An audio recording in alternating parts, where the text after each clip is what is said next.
بربادی، تم مجھے کہاں لے کے جا رہے ہو؟ اب اپنے لے جانے والے ہیں، کاندھا دے رہے ہیں، عقیدت ہے، پیار ہے، کلمہ شہادت کی صدائیں دے رہے ہوتے ہیں لوگ، عقیدت کے ساتھ اس کے جنازے کو سہارا دے رہے ہوتے ہیں، مگر وہ پیٹ کے چیخ چیخ کے کہہ رہا ہوتا ہے یا ویلھا این یذھبون بھا، یہ مجھے کہاں لے کے جا رہے ہیں؟ کیوں؟ اسے کالی کوٹھڑی، سانپ بچھو والا گھر، بد عمالی، خالی جیب، عمال سے خالی نظر آ رہا ہوتا ہے، تو وہ چیخ چیخ کے بول رہا ہوتا ہے۔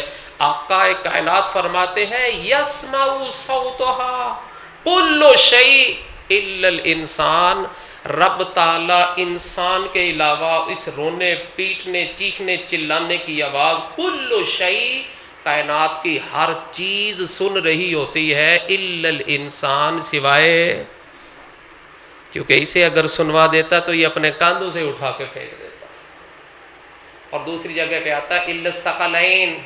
سوائے دو بوجھوں کے، ایک روایت میں آتا ہے سوائے جن و انس کے، یعنی اس کے چیخنے چلانے کی آواز سوائے جن و انس کے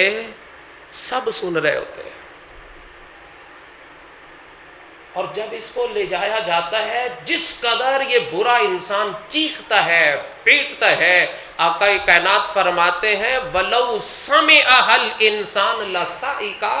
اگر اس کی یہ چیخنے پیٹنے کی آواز انسان سن لے، جو بیٹا کاندھا دے کے جا رہا ہے، جو باپ کاندھا دے کے جا رہا ہے، جو سکا بھائی اس کو کاندھا دے کے جا رہا ہے، جو چچے تائے کزن رشتہ دار لے کے جا رہے ہیں، لو سمعها الانسان لصعق، اگر بندے کو رب آواز سنوا دے جو پردے میں رکھتا ہے، لصعق،